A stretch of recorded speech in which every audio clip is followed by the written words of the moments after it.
오늘 우리에게 주신 하나님의 말씀은 누가복음 7장 11절부터 17절 말씀입니다. 우리 다 같이 한 목소리 읽습니다.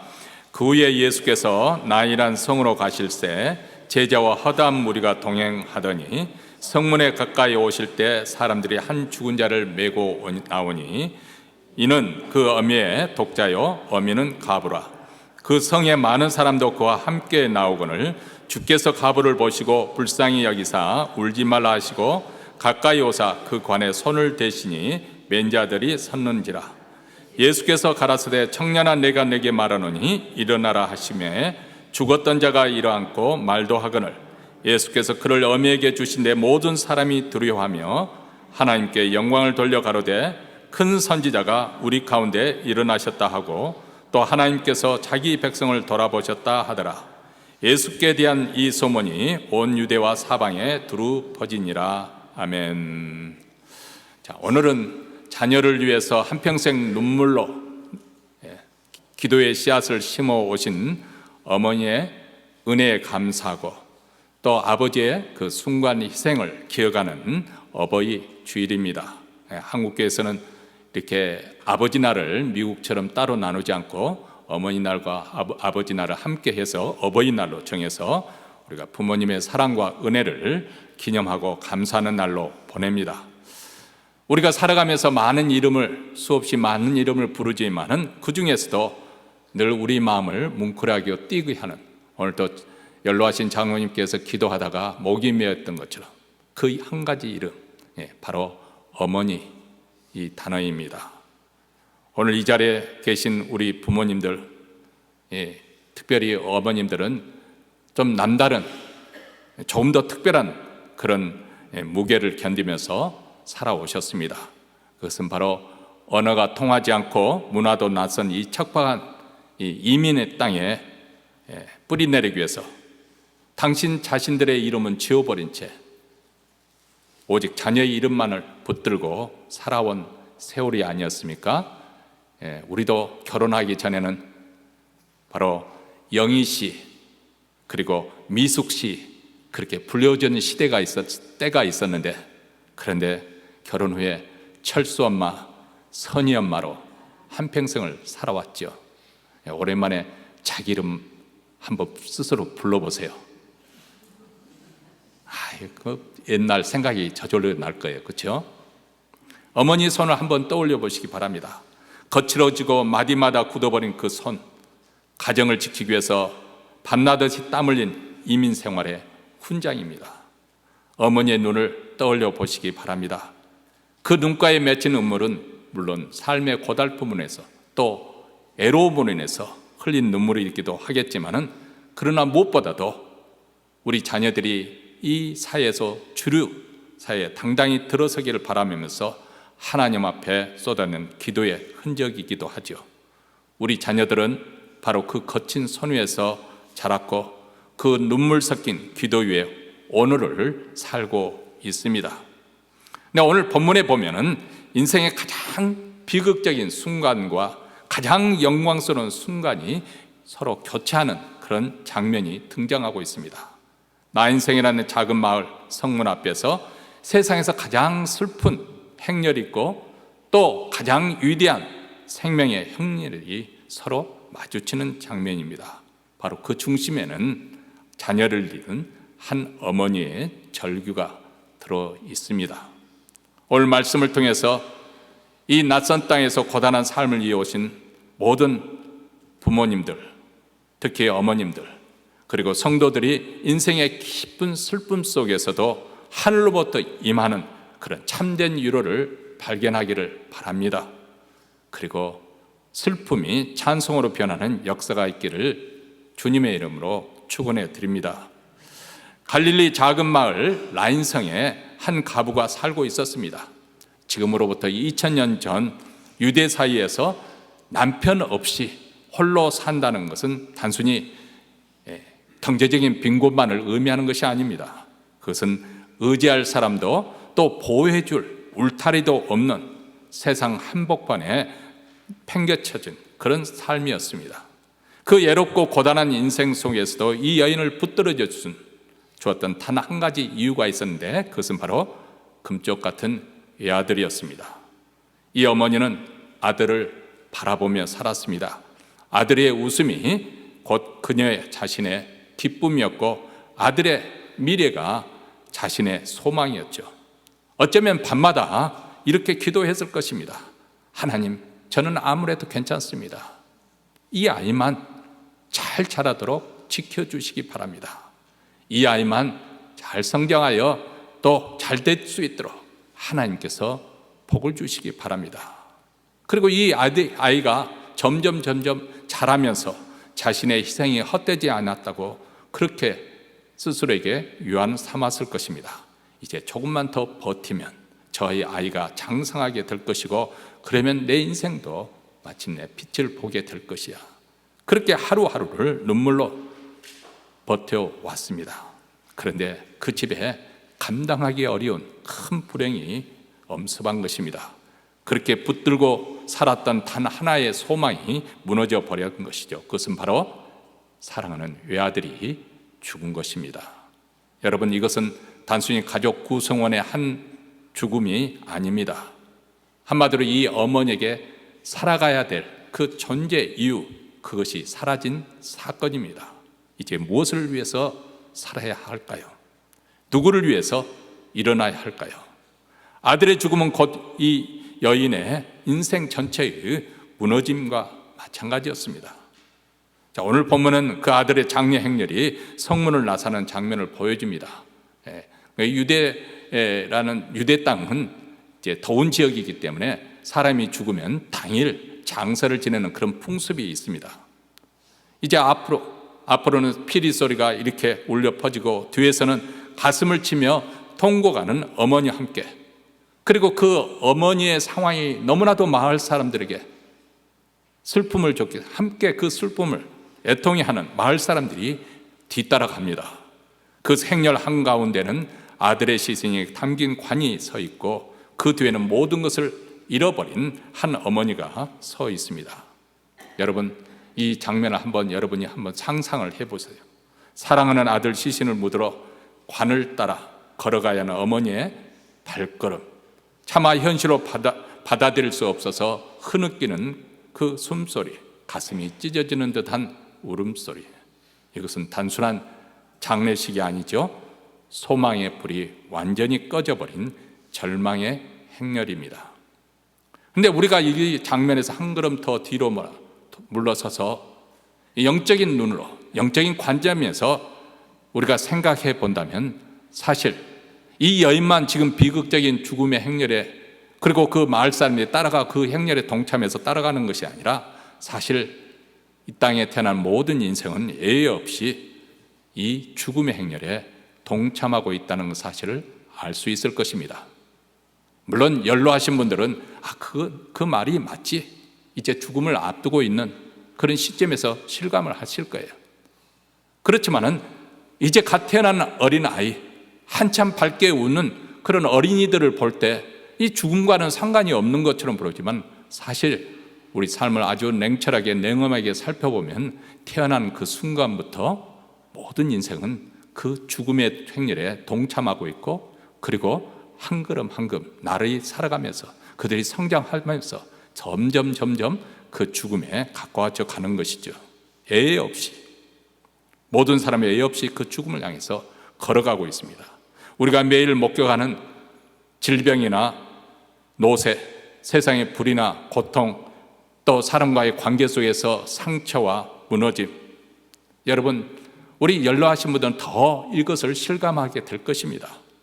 우리 인생이 얼마나 허망한지, 한평생 수고의 땀방울을 흘리면서 살아왔지만은 마치 내가 무엇을 위해서 살아왔는가 살펴보니까 마치 물을 움켜쥐는 것처럼 내 인생을 그렇게 잘 살기 위해서 투쟁하면서 살아왔지만 바람을 잡으려는 것처럼 헛되다는 사실을 시간이 흘러가면 흘러갈수록 더 실감한 것이 우리 인생이 아닙니까? 이 모든 것은 바로 우리가 죽음의 행렬에 함께 합류해 있다는 증세들이죠. 그리고 이 행렬의 끝에는 차가운 무덤과 절망만이 기다리고 있습니다. 근데 오늘 본문 말씀에 보면은 그 가장 절망적인 그 지점에서 하나님의 스토리가 펼쳐지고 있다. 하나님의 스토리가, 구원의 스토리가 펼쳐지고 있다는 것을 우리에게 보여주고 있습니다. 그 절망의 행렬이 성문 밖으로 빠져나가고 있을 때 때마침 성 안으로 들어오는 또 하나의 행렬이 있었습니다. 그것은 바로 생명의 주가 되시는 예수님의 행렬입니다. 한쪽은 죽음을 향해서 성문 밖으로 나가고 있고 다른 한쪽은 생명을 품고 성 안으로 들어오고 있습니다. 지금 이 두 행렬이 성문 앞에서 마주친 것입니다. 사랑하는 성도 여러분, 여기에 인생의 가장 중요한 만남과 그 순간이 있습니다. 바로 하나님께서 우리 인간의 절망의 순간에 정면으로 우리를 맞부딪히며 찾아오신다는 사실입니다. 그 많은 군중 속에서 우리 주님의 시선이 한 곳에 꽂히셨죠. 그것은 바로 울고 있는 어머니입니다. 오늘 본문에서는 그 순간을 이렇게 기록하고 있죠. 주께서 과부를 보시고 불쌍히 여기사. 여기 불쌍히 여기다 이 말을 그 원래 단어 어원에 보면은 스플랑크나 이라는 헬라 언어인데 곧 내장, 창자를 의미하는 단어입니다. 그러니까 고대 사람들은 우리 인간의 깊은 감정, 이 감정의 근원이 어디 있는가, 머리에서 나오는 것이 아니라 창자 깊은 곳에서 일어난다고 생각을 했습니다. 그렇기 때문에 이 단어 불쌍히 여긴다, 이 단어의 표현은 단순한 불쌍하다는 그 연민의 정의 감정 표현이 아닙니다. 이것은 속이 뒤틀리고 가슴이 찢어지고 창자가 끊어내는 듯한 고통, 우리말로 표현한다면 단장의 슬픔, 단장의 고통, 이것은 창자가 끊어진 듯한 그런 고통으로 느끼는 슬픔이란 뜻이죠. 사실 우리는 이 본문을 쉽게 읽어내리지만은 우리에게 말씀해 주고 있는 것이죠. 바로 예수님께서, 우리 주님께서는 어머니의 그 죽음, 그 절망을 단지 보는 것으로 하는 것이 아니라 고통을, 그 어머니의 고통을, 그 어머니의 슬픔을 함께 동참하고 있다, 겪고 계신다. 예수님께서 그 과부를 불쌍히 여겼다는 마음속에 우리가 이렇게 헤아려 볼 수 있는 것이죠. 여러분, 우리 어머니들도 그렇지 않습니까? 자녀가 아프면은 우리 어머니의 심정이 어떻습니까? 차라리 내가 대신 아팠으면 좋겠다. 자녀가 실패의 눈물을 흘 때 마치 내 억장이 무너지는 것처럼 받아들이는, 바로 이것이 우리 주님의 마음이라는 것이죠. 오늘 또 우리 주님께서는 그 어머니 앞에 같은 마음으로 서 계십니다. 그런데 더 놀라운 사실이 있습니다. 이 세상에서 누가 아들을 잃은 어머니의 마음을 온전히 느끼고 그 상처를 완전히 이해하고 또 그 여인의 삶을 책임져 줄 수 있겠어요? 아무도 할 수 없는데 오늘 오직 예수님이 그 일을 하시고 계신다는 사실이죠. 그분은 단지 멀리서 보고 계시는 분이 아니시나 그 상황을 어떤 상황인지 설명해 주시는 분이 아니라 바로 그 자리에서 어머니의 슬픔 안으로 우리 주님은 들어오고 계십니다. 이것이 바로 복음이 아닙니까? 지금도 주님은 우리를 멀리서 바라보고 관망만 하시는 분이 아니시나 우리의 눈물 속으로 걸어 들어오시는 분이십니다. 자녀 모녀로 눈물을 흘리는 어머니에게 나도 너의 마음을 안다, 우리 주님은 말씀하십니다. 우리가 건강의 문제로 고통 속에 있을 때 우리 주님께서는 내가 너와 함께 있다, 이렇게 말씀하시는 주님이십니다. 또 말할 수 없는 가정의 그 아픔 속에서 홀로 울고 있을 때 내가 다 알고 있다, 내가 너와 함께 울고 있다, 이렇게 말씀하시는 주님이십니다. 여러분, 여기에 바로 우리가 위로를 받습니다. 우리가 어떤 문제가 즉각적으로 해결되는 그것으로 해서 위로받는 것이 아니라 그 전에 먼저 우리 주님의 위로가 우리에게 임하였다는 사실입니다. 그 위로는 단순한 위로가 아니라 정말 창자가 끊어지는 듯한 그러한 깊은 공감 속에서 나타나는, 주어지는 하나님의 사랑입니다. 오늘도 그 주님께서 바로 우리 자신의 삶의 정황 속으로 들어오신다는 사실입니다. 예수께서는 그 여인에게 울지 말라 이렇게 부드럽게 말씀하십니다.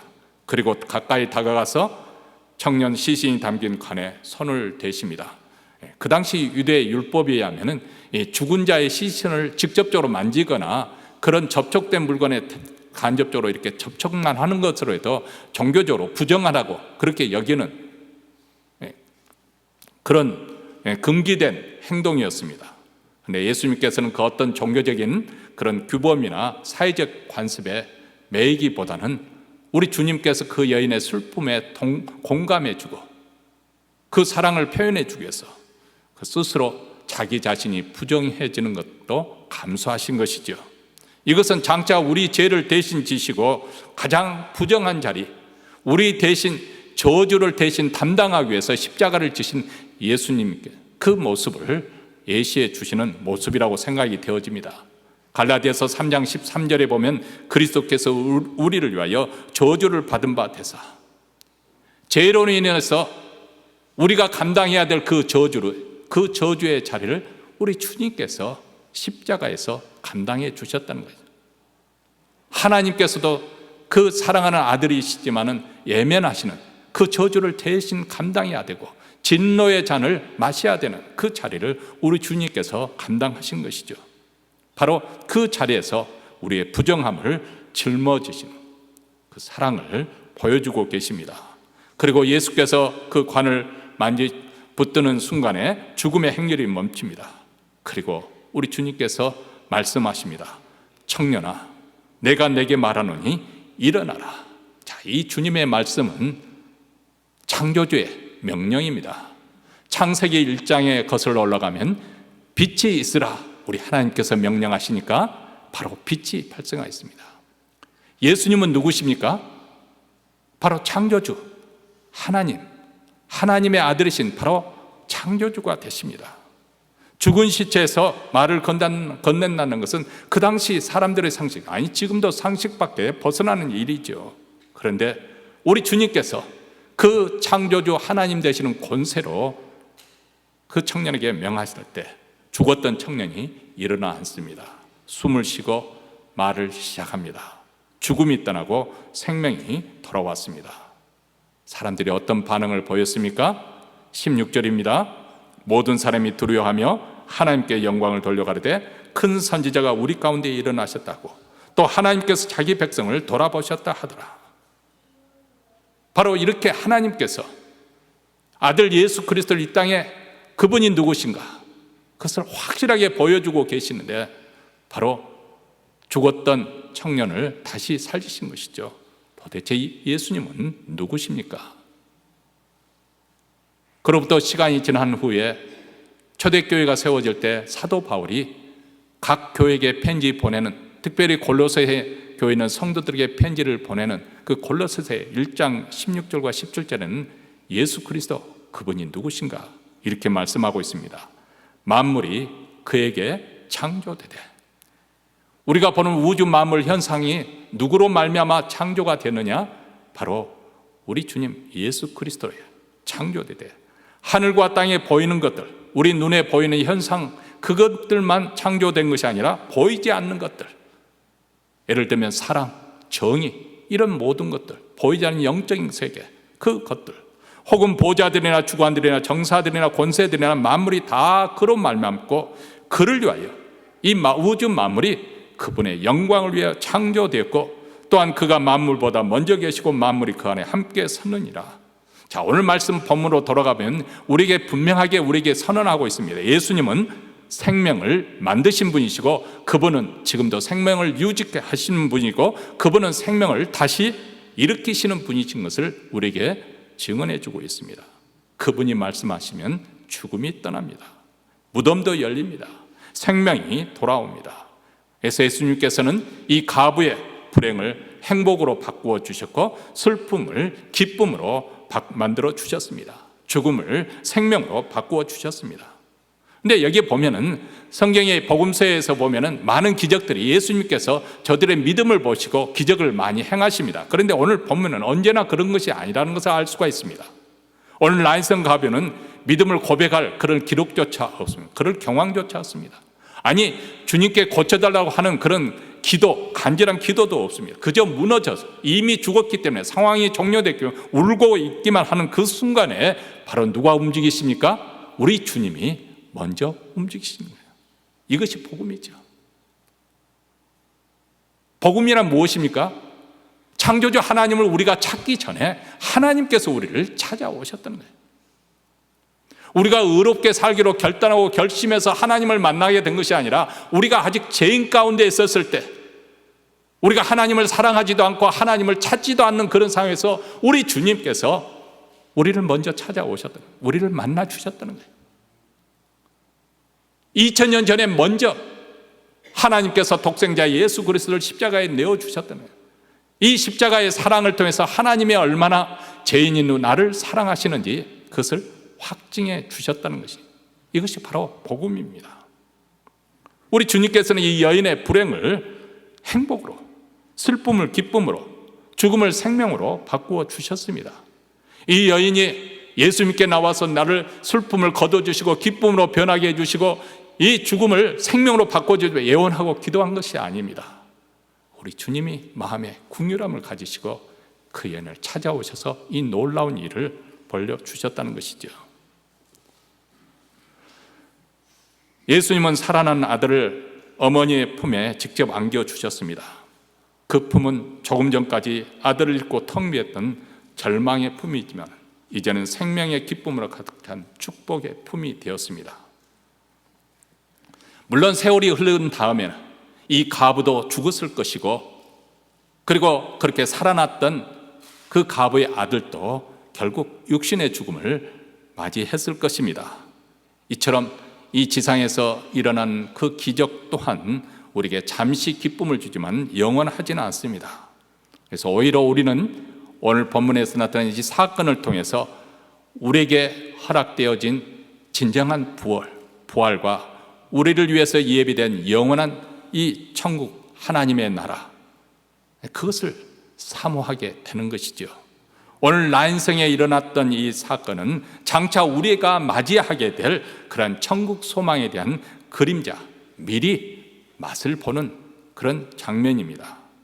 요한계시록 21장 4절에서 이렇게 약속하고 있습니다. 모든 눈물을 그 눈에서 씻기심에 다시 사망이 없고 애통하는 것이나 고가는 것이나 아픈 것이 다시 있지 아니하리니 처음 것들이 다 지나갔음이로라. 여러분, 이 천국에 대한 소망이 없다면 우리 인생은 참으로 잔인하고 허무할 것입니다. 지금 젊으신 분들은 이 말이 실감되지 않을 거예요. 저도 이제 조금 나이가 들어가니까 점점 마음에 피부에 와 닿기 시작하는 거예요. 설령 우리가 인생에 아무리 화려하게 살았던들, 아무리 큰 소리 치고 떵떵거리고 그런 삶을 살았다고 한들, 호사스럽게 살았다 한들, 결국 병들게 되면 다 놓고 떠나야 되는 것이 인생이에요. 최근 유튜브에서 잠깐 짤을 보니까 어느 여인 개그맨 우먼이 그동안 다이어트를 10년인가 어느 정도 상당한 기간 동안 했어서 날씬하게 됐는데 다시 요즘 살이 다시 떴다는 거예요. 그래서 왜 그랬느냐 하고 이제 궁금해서 물어본 그 장면인데, 그 선배 개그맨 전유성이라는 그 개그맨 어느 날 병상에서 찾아갔는데 그 개그맨이 그러더라고요. 너무 다이어트 할 필요 없다는 뜻으로 말한 거죠. 야, 내가 병들고 보니까 맛있는 거 아무것도 먹지 못한다. 그래서 그 마음을 먹고 그 다음부터는 그 개그우먼 보니까 새벽부터 그냥 불고기에다가 막 이렇게. 여러분, 우리 인생 그렇습니다. 우리가 정말 하나님을 믿지 않는다고 한다면, 하나님이 살아계시지 않고 그 살아계신 하나님을 우리가 믿지 않는다면 우리 모든 다 사실 염세주의자로 끝날 수밖에 없어요. 그렇잖아요? 바로 죽음이 기다리고 있는데, 그런데 우리에게 다시는 이별이 없고 다시는 눈물이 없는 영광스러운 나라가 우리 하나님의 자녀들에게 준비되어 있습니다. 그날 기쁨과 찬송으로 가득하게 될 것입니다. 오늘 어버이날을 맞이해서 그동안 자녀를 위해서, 가정을 위해서 쏟아온 여러분들의 눈물을 우리 주님께서 친히 닦아주실 줄로 믿습니다. 고단했던 삶의 상처마다 주님의 위로가 임하고 주님이 주시는 평강이 여러분의 마음을 시원하게 채워주시기를 우리 주님의 이름으로 축원합니다. 무엇보다도 우리 모든 성도들이 이 생명의 행렬, 우리가 나아가는 이 생명의 행렬에 동참해서 영원한 천국에 이르게 되고, 그래서 기쁨이 충만한 그날을 우리 모두 다 만나게 되기를 주님의 이름으로 간절히 축원합니다. 이어서 자녀된 또 여러분께 권면합니다. 오늘 본문에서 우리 주님께서 가부의 눈물을 닦아주셨던 것처럼 여러분께서 바로 어머니의 눈물, 아버지의 눈물을 닦아드리는 주님이 손길이 되시기를 바랍니다. 그 손길은 다른 것도 아니에요. 뭐 대단한 거 아닙니다. 어머니 그동안 수고하셨습니다. 아버지 감사합니다. 사랑합니다. 바로 이 한마디가 여러분의 부모님의 마음을 시원케 하고 큰 기쁨을 안겨 드릴 줄로 믿습니다. 슬픔의 행렬을 멈추시고 찬송의 행렬로 바꿔주시는 예수 그리스도의 은혜, 그 은혜가 오늘 또 여러분의 가정에 모두 다 충만하시기를 주님의 이름으로 다시 한번 축원해 드립니다. 기도하겠습니다.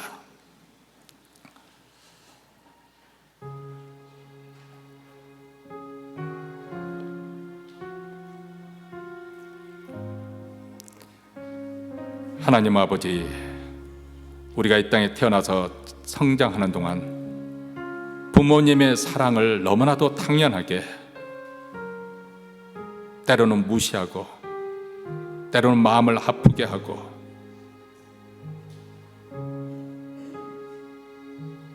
장성에서는 내 자신 살게 급급한 나머지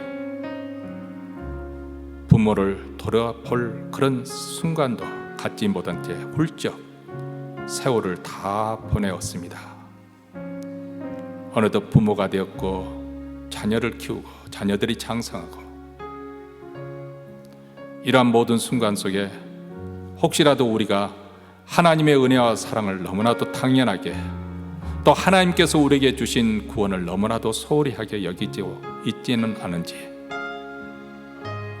바로 우리 하나님께 돌아가야 할 때가 너무 늦지 않은 것인지 생각해 봅니다.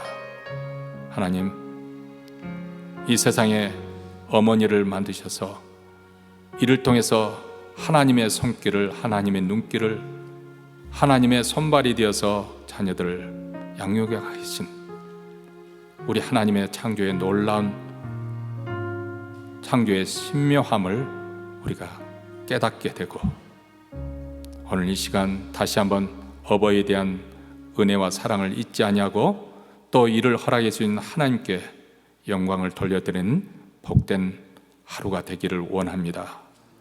이 모든 것 우리 하나님께로부터 왔사오니 하나님께로 돌아갈 줄 알아. 이제 우리 남은 신앙의 그 길도 흔들리지 않고 그 믿음을 잘 지키는 우리 모두가 되게 하옵소서. 우리 구주 예수 그리스도의 이름으로 기도하옵나이다. 아멘.